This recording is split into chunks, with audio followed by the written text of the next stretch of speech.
पुढल्या बातमीकडे मुंबईतलं आंदोलन सर्वात मोठं आणि शक्यतो शेवटचं आंदोलन असणार आहे असं मनोज जरांगे पाटील म्हणाले। मनोज जरांगेंनी सांगितलं आपल्या मुंबईतील आंदोलनाचा प्लॅन आणि त्याच वेळेला सर्व कामं आटोपून ठेवा, मुंबईत धडक द्यायची आहे, मुंबईत आपली व्यवस्था आपल्यालाच करावी लागणार आहे असं आवाहन मनोज जरांगे यांनी मराठा आंदोलकांना दिलं आहे। आता सगळी बघण्याची तयारी सुरू झाली।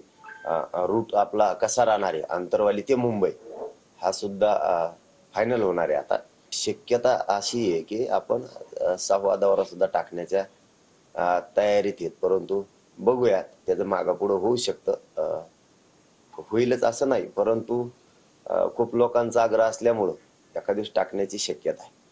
आणि सगळ्या मराठा बांधवांना पुन्हा एकदा विनंती की आपल्याला जे स्वयंसेवक लागतायत ती तयारी करा। आपले जे टप्पे कसे पाडायचे आहेत, काय करायचे आहेत, हे रूट बरोबरच तुम्हाला सगळ्या मराठा बांधवांना सांगण्यात येणार आहे। आपल्याला सगळे कामं उरकून ठेवा, आपल्याला मुंबईकडे जायचंय, मुंबईकडे कूच करायची, मुंबईकडे आपल्याला धडक मराठ्यांना द्यायची। मिळेल त्या वाहनानं ती वाहनं घेऊन यायच्यात, आपल्या त्यामध्ये सगळ्या वस्तू ठेवायच्यात। काय काय वस्तू ठेवायच्यात हे तुम्ही ठरवा, आम्ही सांगणार आहेत तुम्हाला जाहीरपणानं कोणची गाडी घ्यायची।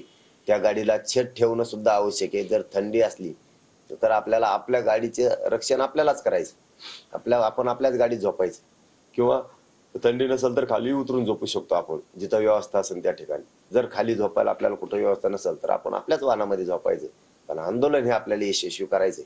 इतक्या शांततेनं चांगली तयारी करायची, परंतु पुन्हा एकदा सांगतो हे देशातलं शांततेचं प्रचंड मोठं आंदोलन असणार आहे।